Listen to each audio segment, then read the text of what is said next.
नमस्कार दोस्तों।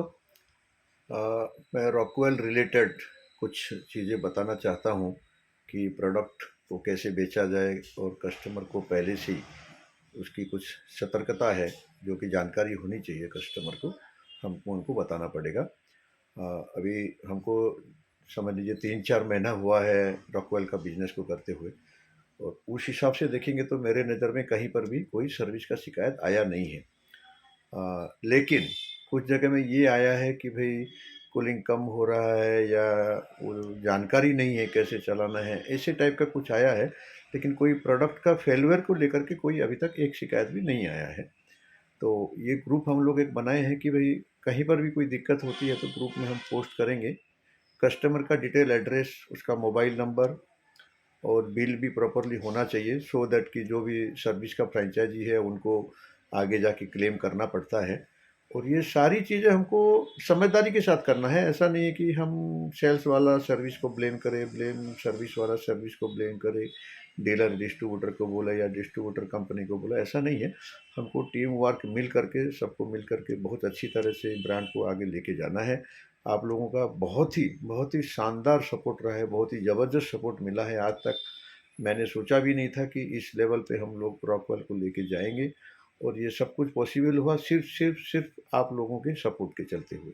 तो इसको कैसे और बेहतर कर सके, सर्विस को और कैसे बेहतर कर सके, तो बेचने से पहले मैं एक दो सुझाव दूंगा कि कस्टमर को बोला जाए कि जैसे कोई मशीन लेके जाता है, कोई गाड़ी में, कोई कैसे भी लेके चले जाते हैं, तो वाइब्रेशन होता है। तो वहाँ सबसे पहले कस्टमर को बोला जाए कि वो कम से कम 3-4 घंटा मशीन को ऐसे ही बिना करंट दिए हुए, बिना पावर सप्लाई किए हुए 3-4 घंटा खाली रखे। उसके बाद 3-4 घंटा कम से कम ओनली वैकेंट, खाली खाली मशीन को चला के रखे।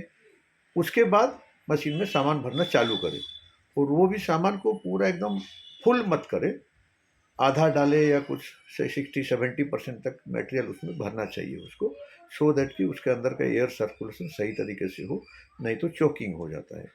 ये जानकारी कस्टमर को नहीं होता है, तो हमको थोड़ा सा समझा देने से ये प्रॉब्लम सॉल्व हो जाएगा। बहुत जगह में जो भी टेक्नीशियन हमारे गए हैं ना, वहाँ यही खबर मिला है कि उनको यूज करना प्रॉपरली आया नहीं था। हम लोग गाइड करते भी हैं तो भी शायद वो लोग नज़रअंदाज कर देते हैं। तो थोड़ा सा उसको हमको सीरियसली, थोड़ा सा अच्छी तरह से 2 मिनट एक्स्ट्रा टाइम लगता है हमारा, उनको बता करके वो सामान को बेच सकते हैं, तो कहीं पर कोई दिक्कत नहीं आएगा।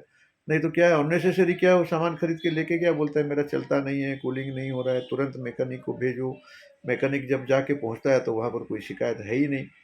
कुछ कस्टमर क्या करते हैं, रात को बंद कर देते हैं, सुबह 9 बजे दुकान खोलता है, खुलते हैं और आधा घंटा में सोचते हैं कि कस्टमर आए तो ठंडा हो जाना चाहिए, तो वो भी पॉसिबल नहीं है। तो वो थोड़ा सा जानकारी हमको देना है कस्टमर को, और सब लोग मिल करके बहुत अच्छे से सेल करेंगे। बहुत अच्छा प्रोडक्ट है, आप लोग क्वालिटी देख चुके हैं। और क्वालिटी के बारे में एक्स्ट्रा वारंटी, बाकी कंपनियों से जो एक्स्ट्रा क्वालिटी है, हमारा वारंटी ज़्यादा है, उसके बारे में अवेयर कर सकते हैं। और सबसे बड़ी बात एक बोलूँगा कि मैं ग्रीन मॉडल जो है हमारा, वो हमारे एक एक्सक्लूसिव, एक यूनिक मॉडल है। उसके ऊपर में हम लोग थोड़ा फोकस करेंगे तो ज़्यादा माइलेज मिलेगा। इलेक्ट्रिसिटी का खर्चा जो है आधा हो जाता है। बॉडी में 10 ईयर्स का वारंटी है। तो ये सब चीज़ों को थोड़ा सा ध्यान देंगे तो 2 पैसा हमको मिलेगा।